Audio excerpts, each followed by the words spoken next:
আসসালামু আলাইকুম দর্শক, আজকের গুরুত্বপূর্ণ সংবাদে আপনাকে স্বাগতম। মারা গেছেন ইরানের প্রেসিডেন্ট ইব্রাহিম রাইসি। প্রিয় দর্শক, একটু আগে এই খবরটি প্রকাশ করেছে কালবেলা নিউজ।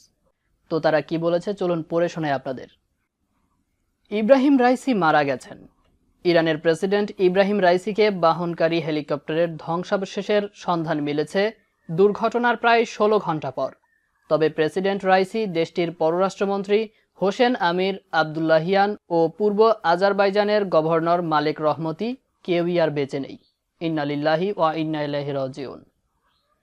সোমবার বিবিসি, রয়টার্স সহ বেশ কয়েকটি গণমাধ্যমে এই তথ্য জানানো হয়েছে। এর আগে গতকাল রোববার দেশটির পূর্ব আজারবাইজান প্রদেশের জোলফা এলাকার কাছে দুর্ঘটনার কবলে পড়ে হেলিকপ্টারটি। হেলিকপ্টারের রাইসি ছাড়াও দেশটির পররাষ্ট্রমন্ত্রী হোসেন আমির আবদুল্লাহিয়ান, পূর্ব আজারবাইজানের গভর্নর মালেক রহমতি এবং এই প্রদেশে ইরানের সর্বোচ্চ নেতার মুখপাত্র আয়াতুল্লাহ মোহাম্মদ আলী আলে হাশেম ছিলেন। এ ঘটনার পর থেকে উদ্ধার অভিযান অব্যাহত আছে। উদ্ধার কাজে ইরানের সঙ্গে যোগ দেওয়ার কথা জানিয়েছে বেশ কয়েকটি দেশ। এছাড়া বিশ্ব নেতারা ইরানের সঙ্গে সংহতি প্রকাশ করেছেন। তো প্রিয় দর্শক, জানলেন ইব্রাহিম রাইসি মারা গেছেন।